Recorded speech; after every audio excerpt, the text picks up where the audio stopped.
Disgraced former Congressman George Santos isn't ready to face the music just yet, particularly when the music come in the form of a prison sentence. So obviously he has legal troubles outstanding.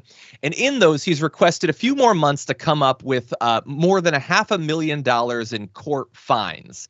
He says he needs money to raise it because he's basically tapped out, but he thinks with a few months he could raise it thanks to his podcast, Pants on Fire with George Santos, which, regardless of what you think about George Santos, is a pretty good cover image for a podcast. It's pretty awesome. I need to up my game. That said, he wrote a letter to his judge saying he needs more time. It's $580,000, which is a lot of money.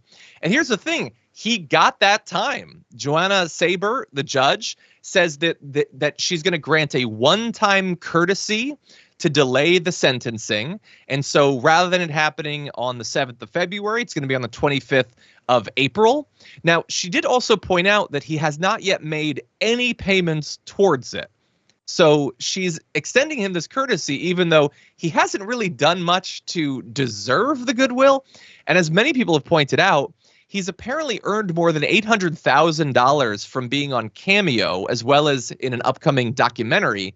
So you would think he would have the money, but we're going to have to see. We've got a few months now before the actual sentencing. He's bought himself that time at least, Alex. What do you make of the continued travails of George Santos? I mean, he is a master at the attention economy. The guy is unbelievable at keeping us talking about him. I mean, how does this guy still have an audience? All he does is lie, and it seems to get him more and more attention. So I think he's learned all the wrong lessons from his life experience, and it seems to be teaching a lot of people the wrong lessons as well. What are your thoughts on George?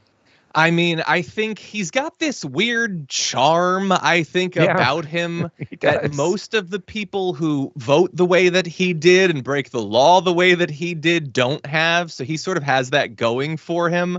That said, I'm glad he's not in elected office anymore. And I will not be overly sad if in a year or two he's no longer in the public eye at all. It's kind of crazy. It is kind of crazy because he's clearly literally a pathological liar. And yet sometimes he does have the vibe of being a truth teller who is willing to go places that nobody else is willing to go. And you don't really know if it's actually true or not, but you get the sense sometimes of like, I'm giving you inside gossip and tea that nobody else is willing to spread. And it's sort of a weird thing that he's been able to pull off. Yeah. So every time you hear him speak, it's exciting because you don't know if you're getting extra access to the truth or if you're being totally conned. Right. So I like that. That's fun. Yeah.